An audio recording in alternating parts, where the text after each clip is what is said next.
आपका next question है, कर्म के स्वाभाविक स्थिति पर लेख लिखिए। तो कर्म क्या है? पहले तो हमें गृहस्थ आश्रम में रह के कर्म करना ही करना है, अनिवार्य है।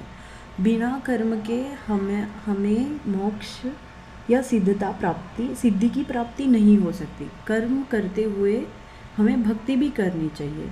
तो कर्म का रूप कैसे होना चाहिए? जो दैवी शक्ति और धर्म से करने वाला हो।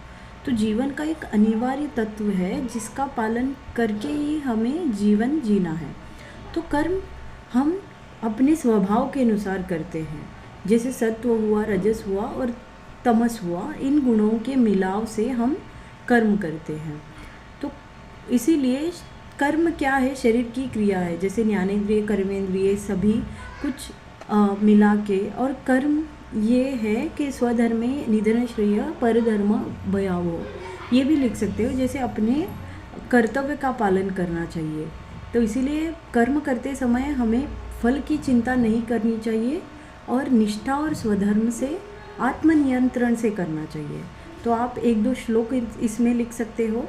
और स्वधर्म क्या है? अभी हमने बताया कि अपना कार्य ही करना है जो कर्तव्य है, दूसरों का कार्य करने जाएंगे तो वो पाप लगेगा।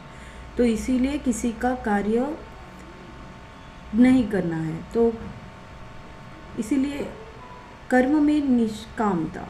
तो आप सिद्धि के लिए कर्म करना है, उसमें भक्ति का मेल धर्म से, दैवी गुणों से करना है।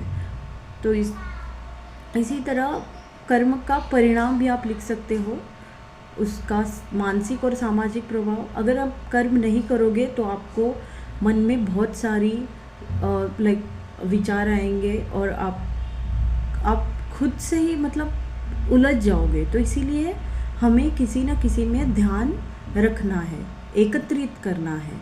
तो इसीलिए कर्म सामाजिक में शांति और सामंजस्य बनाए रखता है। तो आधुनिक जीवन में ऑब्वियसली इवन हमारे पास बहुत सारा धन है, कर्म धन के लिए नहीं बल्कि किसी को हेल्प और खुद के स्टेबिलिटी के लिए करना है। तो ये 2 पॉइंट आप डेफिनेटली लिख सकते हैं।